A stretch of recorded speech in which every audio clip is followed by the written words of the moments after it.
Jadi satu, jadi muslim yang baik.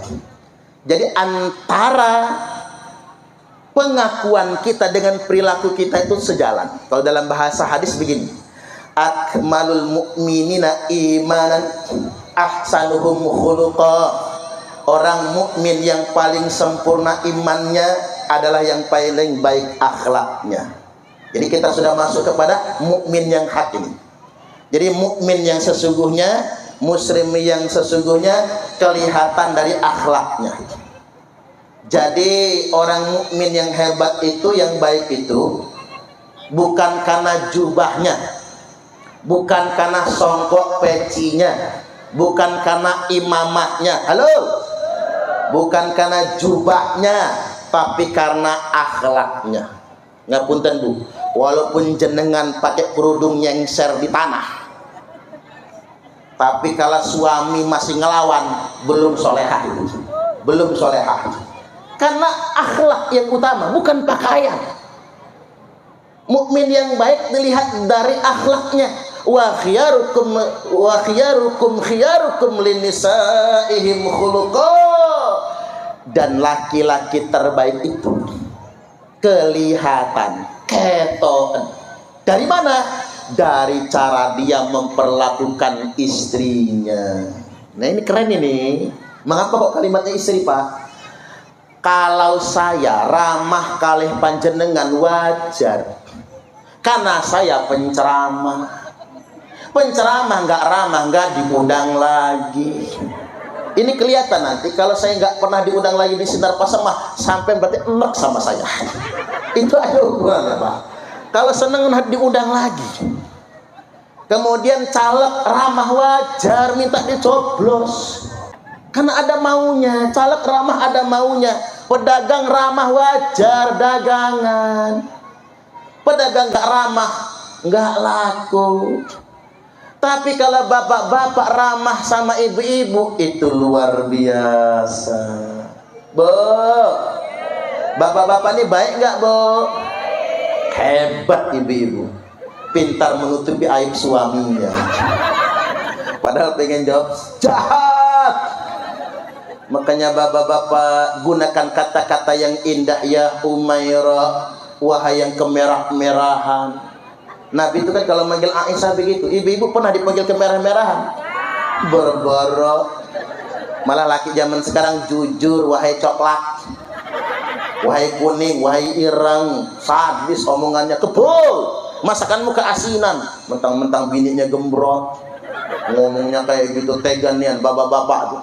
Dulu waktu belum dapat ya Bu, rayuannya, aku tidak bisa hidup tanpa kamu.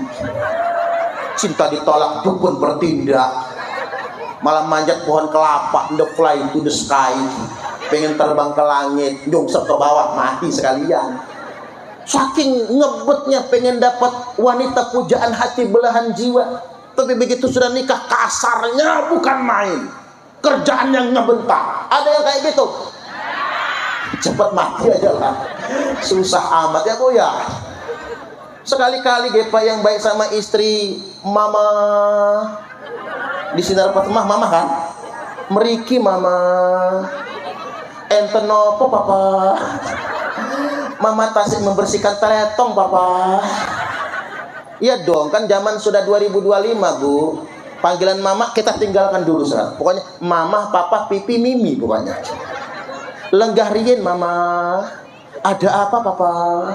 Bapak-bapak ngerogoh kantong kanan, agak seret, banting duit 15 juta. Jeger, ini uang apa papa?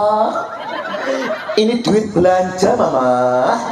Nggak tuku beras, bayar listrik, ongkos anak sekolah, cicilan kulkas, cicilan seragam. Cukup mama? Yo cukup papa, malah turah niki. Yo nek turah simpen kalih mama, diirit-irit ditabung. Bini ngekep duit 15 juta, mau nyimpen ke kamar. Nanti dulu mama, masih kurang, rogoh lagi kantong kiri, banting lagi 15 juta. Jerager. Ini uang apa lagi papa? Ini bonus untuk mama. suruh ngumpulin infak. Satunya panitia. Oke. Cepat. Oke. Ini 15 juta bonus untuk mamah. Capek mamah ngerumat anak, capek mamah melumah. Ini bonusnya 15 juta. 15 juta uang belanja, 15 juta bonusnya 30 juta. Mau nggak, Bu? Ngimpi ngantin cedut langit lah, Bu. Ya kalau ada nggak apa-apa, Pak. Yang namanya ibu-ibu ini saya lihat dari rai-rainya nih, ngapunten nggih, saya bukan nilai jenengan, saya bukan menghakimi jenengan. Kalau saya lihat dari mukanya ibu-ibu ini perempuan qanaah semua ini. Kayaknya ini ya. Cuman ibu-ibu ini paling sebel sama laki yang pelit, ngasihnya cuman dikit, itu pun diungkit-ungkit. Ada zaman sekarang? Yang mana? Tunjukin. Bisa yang mana? Duduk yang mana tuh orangnya? Sebel banget rasanya. Balik lagi. Akhlak kita kepada orang terdekat. Jadi kalau pengen tahu orang baik, bapak-bapak yang baik, lihat bagaimana dia cara memperlakukan istrinya. Karena ukuran iman itu ada pada akhlaknya, bukan pada penampilannya. Bahkan di zaman Nabi ada orang yang benar-benar ketoannya beriman, ketoannya beriman, tapi masuk neraka. Asmone Dzul Khuwaisirah. Asmone Dzul Khuwaisirah. Dzul Khuwaisirah itu Bapak Ibu, ngapunten nggih Pak kalau ada. Dzu simain baina ainai. Hitam di antara kedua matanya. Jidatnya nganti kapalan. Maaf loh kalau ada yang jidatnya kapalan. Saya nggak menghakimi ya. Jidatnya nganti kapalan. Karena apa? Sekali tahajud menghatamkan Al-Quran 5 juz. Mapas 5 juz lah sekali tahajud. Maka jidatnya nganti kapalan. Walaupun yang jidatnya hitam itu ada 5 macam. Satu karena rajin sujud bagus. Yang kedua waktu sujud diurak-urak. Cepat hitamnya, seminggu udah hitam Pak. Coba kalau nggak percaya, tak kasih resepnya. Yang ketiga kepentok tiang listrik, hitam campur benjol. Yang keempat disedot pakai alat bekam, hitam juga. Yang kelima ketahuan bininya pacaran sama istrinya, diketok pakai wajan hitam itu, kena jidatnya hitam juga ya. Hati-hati, Dzul Khuwaisirah itu Bapak Ibu. Dia tampilnya soleh, tapi kata Nabi kilabunar, dia menjadi anjing-anjing neraka. Ini sudah masuk betul ke tema kita ini. Mukmin itu bukan pengakuan, mukmin itu bukan penampilan. Ada orang yang ngaku paling beriman, tapi Nabi katakan dia anjing neraka. Ini hadis yang paling kasar. Mestinya jangan kita terjemahkan anjing, kiri-kiri neraka. Yang lebih halus apa Pak? Segawan neraka. Ini hadis sahih. Rasulullah sallallahu alaihi wasallam telah bersabda, yakhruju qaumun fi akhiriz zaman, akan keluar sekelompok orang di akhir zaman, yaqra'unal Qur'an, mereka fasih-fasih membaca Al-Qur'an. Laisa qira'atukum ila qira'atihim bisyai', bacaan Quran kalian tidak ada apa-apanya dibandingkan dengan bacaan Quran mereka. Wala salatukum ila salatihim bisyai', salat kalian tidak ada apa-apanya Pak daripada salat mereka. Rajin mereka ke masjid, rajin mereka tahajudnya. Wala siyamukum ila siyamihim bisyai', puasa kalian tidak ada apa-apanya dibandingkan dengan puasa mereka. Yahkiru ahadukum amalahu min amalihi, yahkiru ahadukum amalahu min amalihim.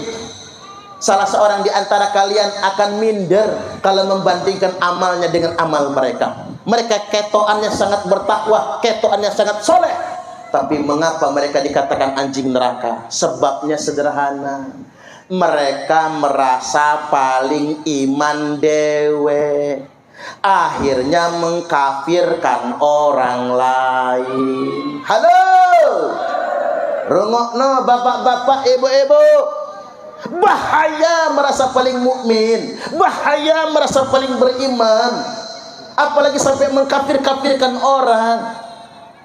Kalau kata Gus Dur apa ngurus kafir orang, kafir dewe ora dikatekno. Saat tunjuk kita mengkafirkan orang, satu tunjuk ke depan, 4 jari ngarah ke kita. Makanya Nabi kasih rumus, apabila kita mengkafirkan orang, maka kekafiran akan kembali kepada kita. Hati-hati. Makanya kalau kita nunjuk orang lain goblok, gobloknya balik. Nunjuk orang kafir, kafirnya balik. Ini ada cerita ini. Ceritanya ada Mukidi. Tahu Mukidi?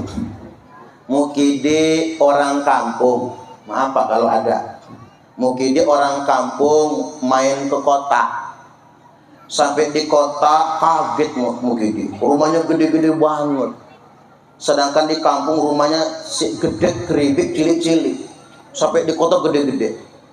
Begitu Mukidi lewat kantor bank, di kaca bank itu ada tulisan open. Mukidi kaget, Masya Allah. Niki opennya gede tenan. Nek opennya sakmene kaya apa bolune. Mikir Mukidi. Open nang kampung kecil-kecilan. Open nang kota gede, gedung besar. Mukidi sambil heran ngeliatin open itu. Tiba-tiba ada turis Bu, bule yang dari Amerika itu mau masuk bank. Sama Mukidi dipanggil. Kata Mukidi, "Hoi, iku open, ojo melebu." Si bule noleh, ngomong apa lah itu orang.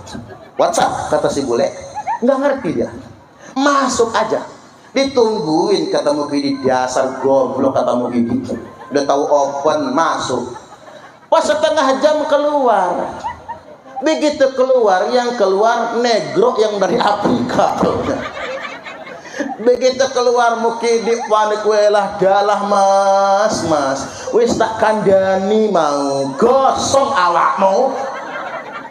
Nah ini Pak penyakit. Orang sok pintar, padahal dia yang goblok. Hati-hati.